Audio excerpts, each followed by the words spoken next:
Buongiorno, Focus Bollettino Colture Erbacee aggiornamento.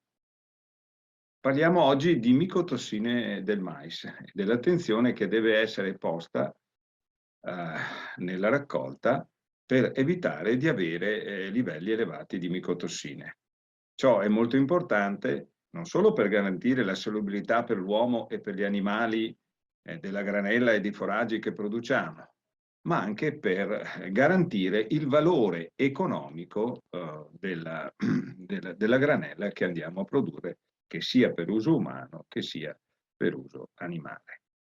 Infatti, livelli eh, di micotossine, aflatossine, fumonisine, tricoteceni superiori ai limiti di legge possono rendere la partita non commercializzabile, almeno per l'uso a cui erano destinate, e quindi perdere notevolmente valore.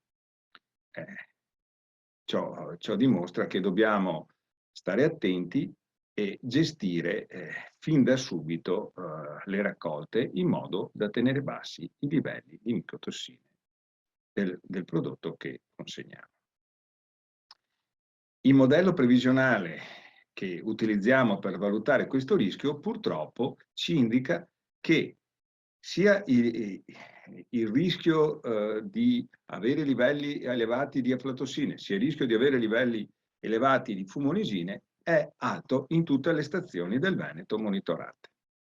Questo è un rischio ambientale, un rischio dovuto alle condizioni climatiche dell'estate che sono state favorevoli allo sviluppo dei funghi che producono le micotossine e tra l'altro hanno anche causato stress alle piante, e lo stress rende le piante suscettibili allo sviluppo dei funghi che producono le micotossine. È quindi opportuno fin da subito porre in essere tutte le strategie per ridurre il rischio di consegnare materiale con elevati valori di micotossine. Quali sono queste strategie? La prima in assoluto è quella di raccogliere il prima possibile, anche con livelli di umidità superiori a quelli a cui siamo abituati, per tenere giustamente il più bassi possibili i costi di essiccazione. Tuttavia, talora bisogna trebbiare prima per avere livelli di micotossine bassi.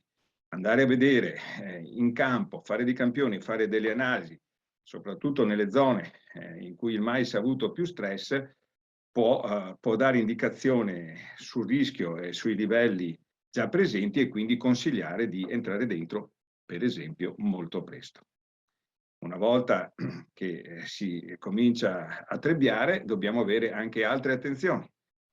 L'attenzione di regolare la mietitebile in modo da rompere il meno possibile la granella, da pulirla molto bene per evitare di avere impurità che contengono micotossine nel materiale che andiamo a raccogliere.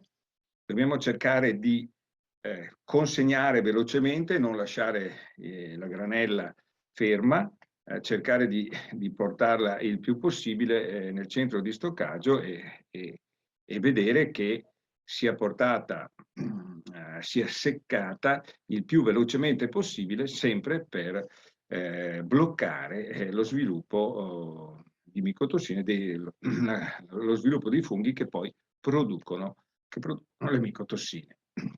Quindi, annata con rischio elevato climatico di avere livelli di micotossine e fumonisine elevati. Attenzione, porre in essere tutte le strategie utili per ridurre questo rischio, individuazione innanzitutto dei campi che hanno subito stress, perché il livello di micotossine, dato il rischio di fondo dovuto all'ambiente, aumenta dove le piante hanno avuto fattori di stress agronomici, come per esempio terreni asciutti che hanno sofferto mancanza di irrigazione o irrigazione purtroppo insufficiente, stress dovute a terreni compattati che non si è potuto concemare adeguatamente, che magari hanno avuto competizione di malerbe elevate, che hanno